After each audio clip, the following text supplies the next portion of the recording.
1, 2, 3, 4 તમે જોયા ને આ ઉઠક બેઠક આપણને શાળામાં જ્યારે કરાવવામાં આવતી કે શાળામાં લેસન ન કરતા ત્યારે શિક્ષક છે આપણા ગુરુજી ત્યારે ઉઠક બેઠક કરતા. આ ઉઠક બેઠક કરાવી રહેલી આ પોલીસને તમે જે દ્રશ્યો જોયા તે છે અમરેલી જિલ્લાની પોલીસ કે જેમણે આરોપીને પાઠ ભણાવ્યા છે.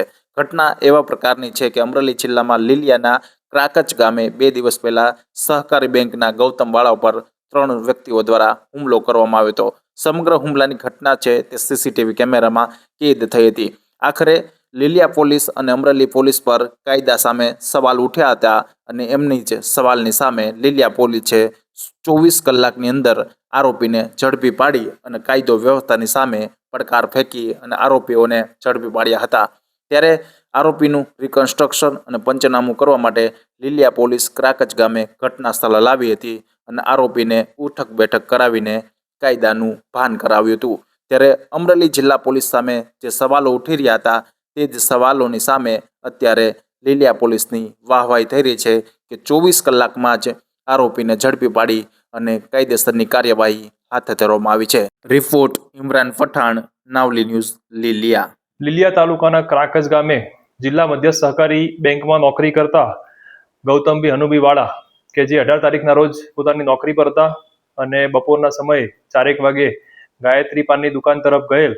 આ દરમિયાન જસદણથી દુકુભાઈ ઘગુઈવાળા, લઘુવીર ગીડા તથા નાગરાજ રણજીતવાળા આ ત્રણેય ઈસમો સફેદ કલરની ગાડીમાં આવી ગાયત્રી પાનની બહારના ભાગે આરોપી નંબર 1 દુકુભાઈ વાળાનાઓ દ્વારા તેમને પકડી રાખી તથા અન્ય 2 આરોપી દ્વારા લોખંડની પાઇપ, લાકડી વડે પગના ભાગે શરીરે આડેધડ ગંભીર ઈજા પહોંચાડેલ, પગના ભાગે અને હાથના ભાગે ફ્રેક્ચરની ઈજા થયેલ.